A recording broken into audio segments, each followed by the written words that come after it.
안녕하세요. 경제 읽어주는 남자 김호석입니다. 반갑습니다.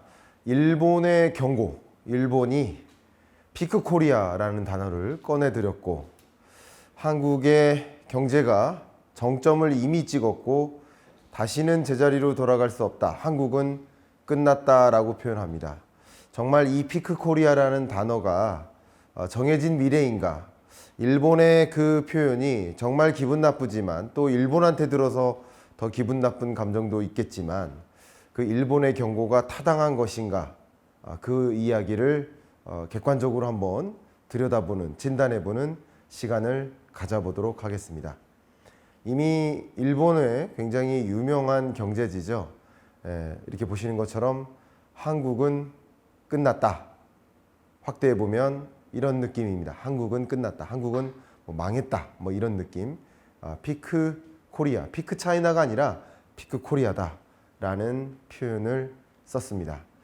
자, 2024년 경제전망서를 발간하면서 저도 2024년에 이제 장기 침체의 서막이 오지 않는가 하는 우려, 걱정을 여러분들께 전해드렸는데, 실제 그런 모습인지 이 책을 기반으로 해서 또 여러분들께 피크 코리아 정말 타당한 것인지 진단해 봐드리는 그런 시간을 가져보도록 하겠습니다. 첫 번째, 한국 경제가 최근에 굉장히 자존심을 많이 구겼습니다. 2022년 세계 경제 성장률, 또 2023년 세계 경제 성장률, 2022년보다 23년이 어려웠고, 세계 경제는 경기 침체 국면에 서서히 진입하는 모습인 것 같습니다. 아세안5도 성장률이 크게 둔화됐고, 미국 경제 같은 경우도 굉장히 좋은 성장세를 유지하지는 못하는 모습이에요. 물론 중국 같은 경우는 2022년에 엄청난 셧다운이 있었고, 그 셧다운의 경제적 충격 이후에 다시 리오프닝의 효과가 나타나는 모습이라고 해석할 수 있겠습니다. 그런데 중요한 것은 일본과 한국과 일본을 비교해 보는 가운데 시작될 것 같습니다. 일본 경제 성장률이 2022년에 고작 1%였는데 2023년에는 2%로 나름 성장률이 올라가는 모습. 그런데 한국 경제는 2022년에는 나름 선방했는데 2.6%로 나름 높은 성장세를 유지했는데, 2023년 올해는 이 고물가, 고금리에 역습을 당해내지 못하고 강한 경기 침체를 맞이하는 모습. 또 IMF는 한국의 경제 성장률이 일본의 경제 성장률보다 오히려 떨어지는, 일본보다 성장세가 더 낮다 하는 자존심을 구긴 그런 모습. 유독 우리나라는 일본과 많이 비교하지 않습니까? 그런 모습들이 어쩌면 일본 주요 경제 지도들이, 언론들이 일본은 잘 나가는데 한국은 그렇지 못하다 하는 식으로 좀 비꼬는 지적을 한 게 아닌가, 이렇게 배경을 생각해 봅니다. 그 밖에도 한국 경제를 굉장히 많이 경고했던, 걱정했던 많은 국제기구들의 메시지가 한국 경제의 가계부채입니다.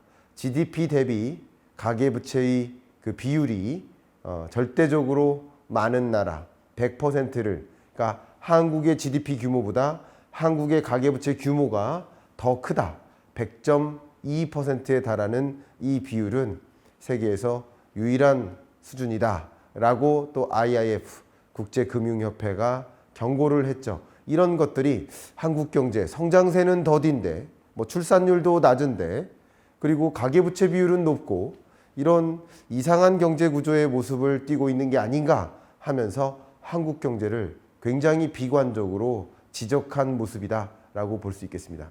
자, 그러면 한국 경제 정말 피크 코리아 맞는가, 현실인가, 그 말씀을 좀 드려보도록 하겠습니다. 지금부터는 제가 혹여나 일본의 편에 서서 한국 경제를 지적하는 것이 아니고, 그냥 한국 경제를 놓고 봤을 때 피크 코리아 맞는가, 장기 침체에 진입하는 모습인가를 진단해 볼 필요가 있지 않을까 생각을 해 봅니다. 한때 우리 경제는 이렇게 정말 한 14%에 달하는 높은 고도의 성장세를 유지할 때가 있었습니다. 1970년대죠. 오일 쇼크 이후에 한국 경제의 성장률은 1980년대 대략 한 8, 9%대로 내려앉은 모습이고요. 또 IMF 외환 위기를 거치면서 한국 경제의 성장률은 대략 5, 6%대로 내려앉은 모습이었어요.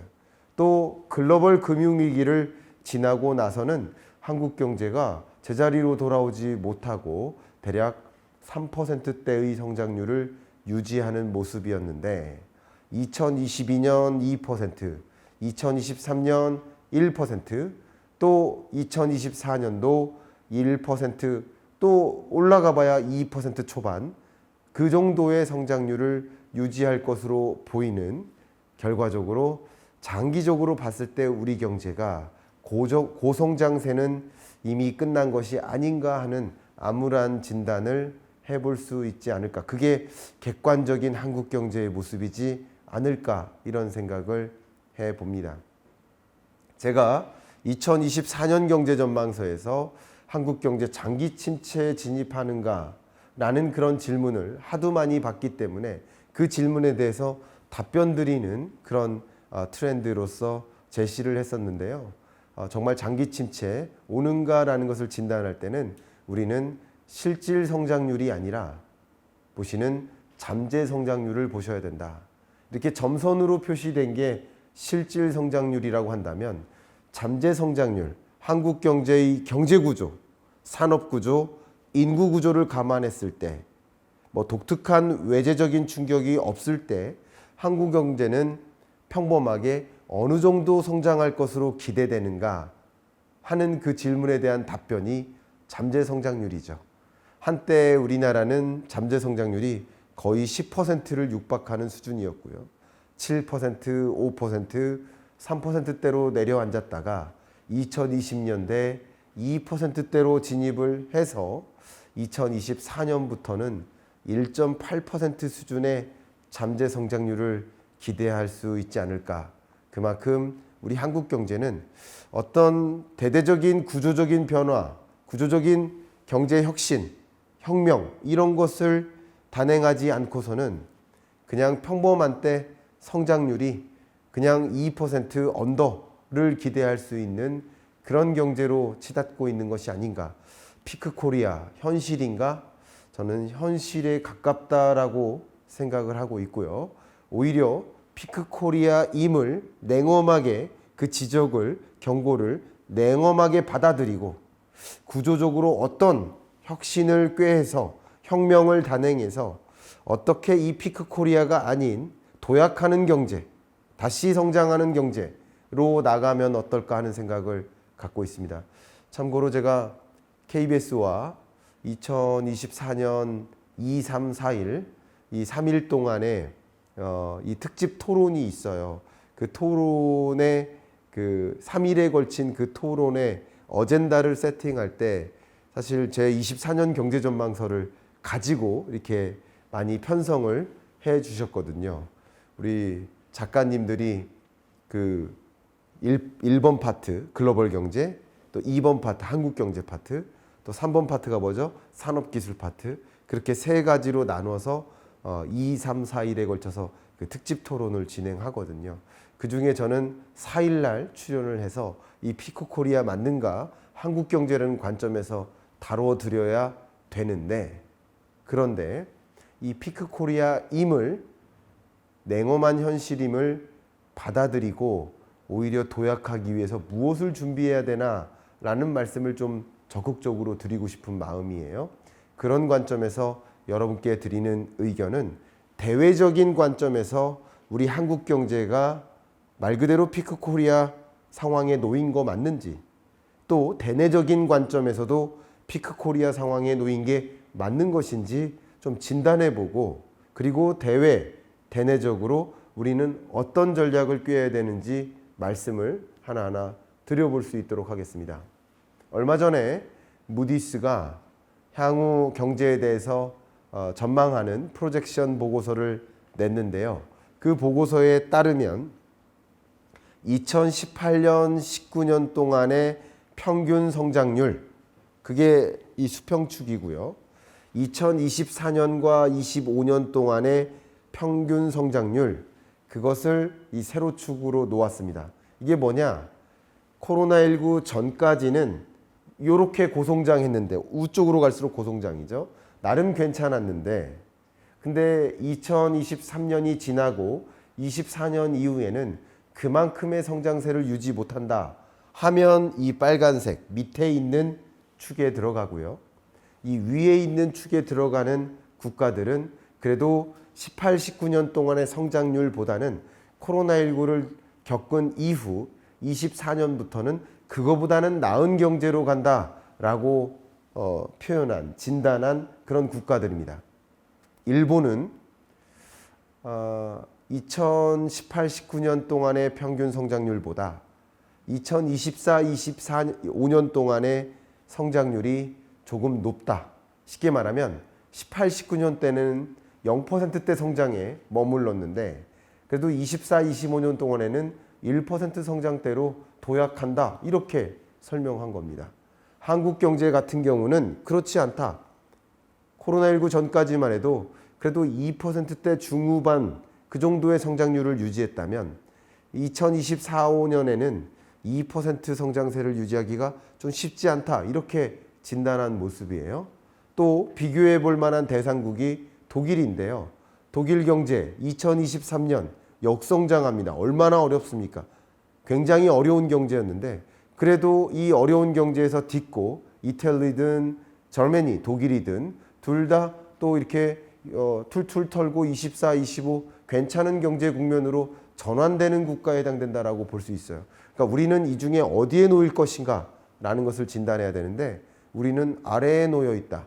또 여기서 이 선진국들을 진단을 한 건데 이 중에 가장 대표적으로 우리가 그토록 의존하고 있는 이 수출 대상국 미국이 역시 안 좋습니다. 또 한 가지 지적을 한다면 역시 신흥국별 지적입니다. 신흥국별로 보면 중국이 밑에 있어요. 러시아도 밑에 있어요. 근데 우리나라는 중국에 대한 수출 의존도가 높죠.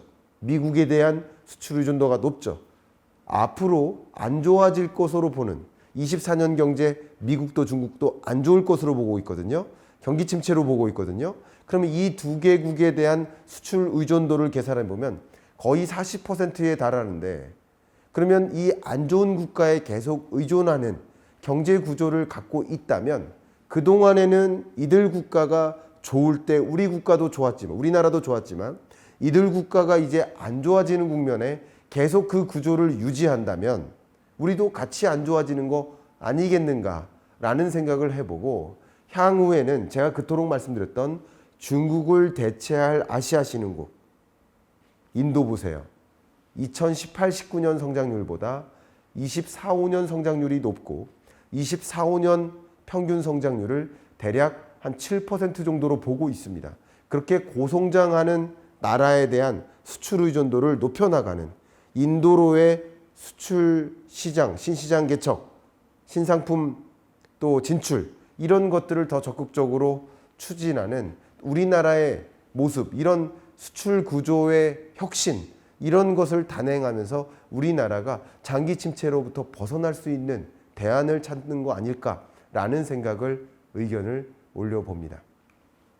대외적으로 봤을 때 앞서 말씀드렸었던 것처럼 미국과 중국 경제 같은 경우는 빨강색, 초록색 보세요. 성장세가 24년, 25년 그렇게 좋지 못합니다. 일본 경제도 그렇게 좋지 못할 것으로 생각합니다. 근데 한국 경제도 역시 미국, 중국, 일본에 대한 의존도가 높기 때문에 앞으로 좋지 못할 이 3대 국가에 대한 수출 의존도 또 공급망 의존도를 계속 유지할 거라고 한다면 같이 우리나라가 중국에 대해서 피크 차이나라고 표현하고 일본도 우리나라한테 피크 코리아라고 했지만 이 모든 국가가 다 같이 피크를 찍고 하향안정화되는 나라로 치닫게 될 수 있다. 결국 우리나라의 대외거래 관점에서 어떤 나라를 중심으로 수출 시장을 또 확보하고 해외 시장을 또 개척할지를 고민해 볼 수 있는 그런 계기가 되면 좋겠습니다. 끝으로 대내적인 관점에서도 진단을 해보겠습니다. 가장 안타까운 우리나라 경제의 오명, 그것은 출산율 아닌가 생각이 됩니다. 합계 출산율이 23년 들어서 3분기 기준으로 0.7명에 달합니다. 1명도 아니고 0.7명이고요. 그마저도 향후에 더 떨어질까 두렵습니다. 그리고 출생아 수를 보면 1990년대 한때는 보시는 것처럼 72만 명 이상의 출생아 수가 계속 나타났다면 23년 들어서 그의 반도 안 되는 17만 7천 명으로 기록되고 있습니다. 3분기 기준으로. 참 이렇게 출생아 수가 줄어든다라는 것은 인구 감소를 예보하고요.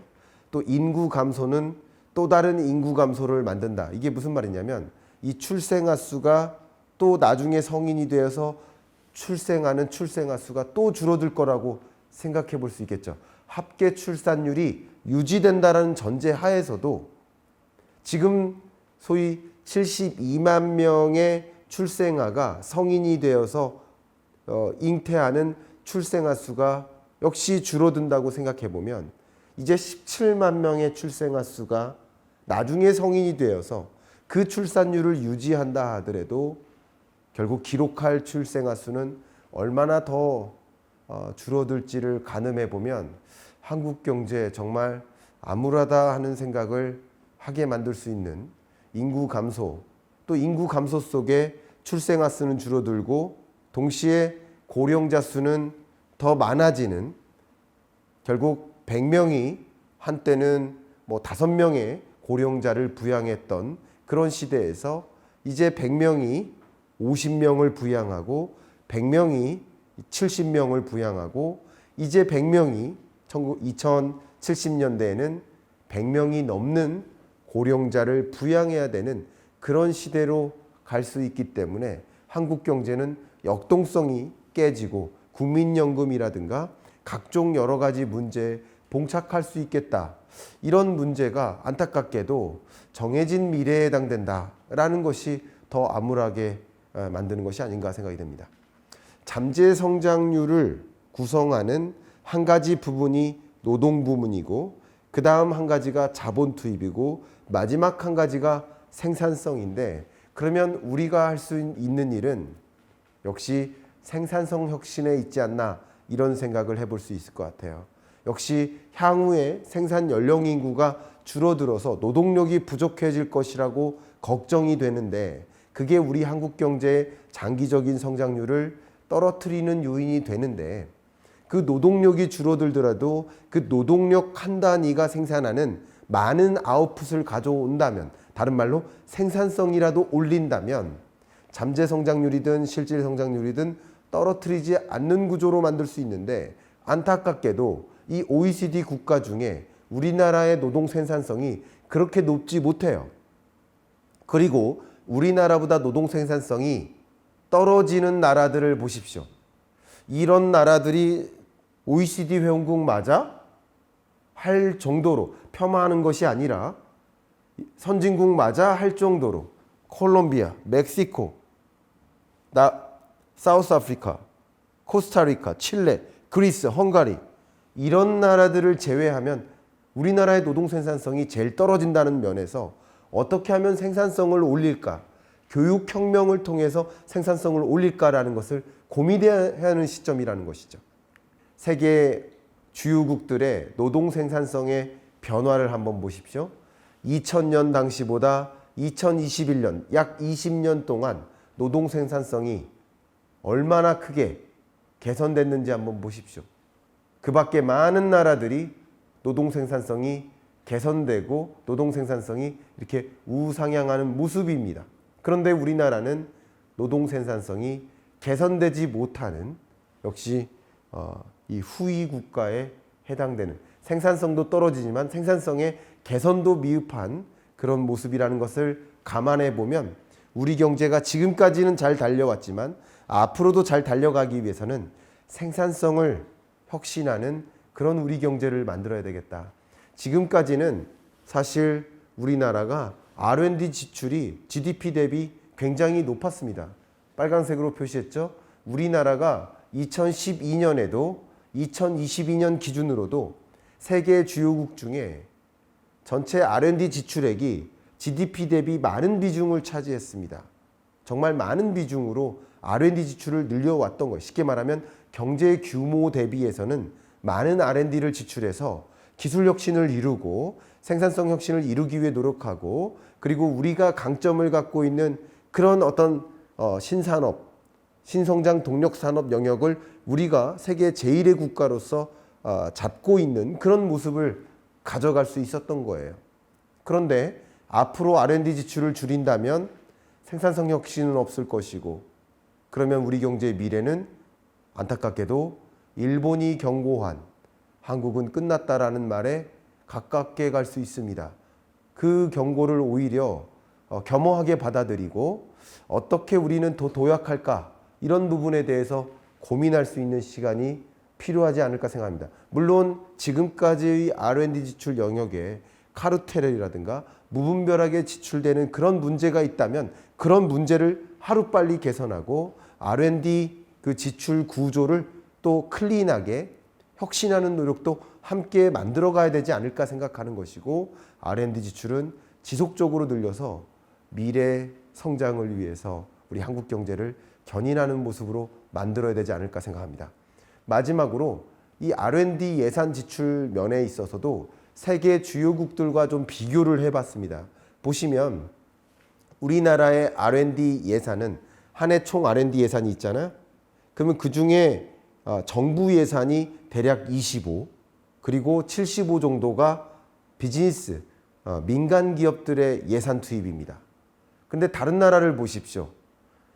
민간 기업과 정부 부문의 R&D 예산 말고 다른 색깔들이 많이 있죠. 빨간색이 있어요. 교육 부문, 그죠? 고등교육, 그러니까 주로 대학이나 대학원 단위의 적극적인 R&D 예산 지출이 있다는 거예요. 또 하늘색이 있죠. Private Non-Profit Sector.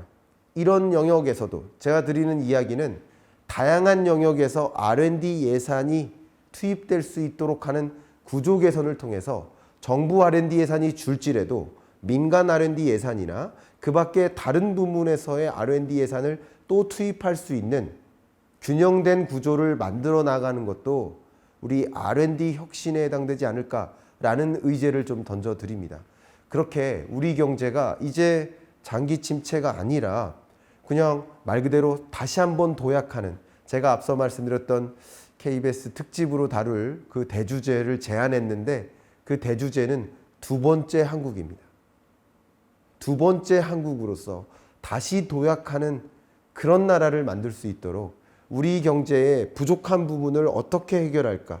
우리가 앞으로 나아가기 위해서는 어떤 부분을 채워나갈까? 지금까지는 이런 부분이 부족했지만 앞으로는 이런 부족한 부분들을 채워나갈까? 우리가 지금까지 이런 부분들이 굉장히 강했다면 그 강점을 더 살릴 수 있도록 하는 그런 정부의 노력, 기업의 노력, 또 여러분과 같은 우리 가계의 노력이 함께 맞물려 주기를 좀 바라는 마음으로, 일본의 경고가 결과적으로 맞지 않았어 라고 후대에 우리가 지적할 수 있는, 다시 되지적할 수 있는 그런 우리 경제의 모습을 함께 만들어 주시길 좀 바라는 마음으로 이만 경제 읽어주는 남자 마무리하겠습니다. 감사합니다.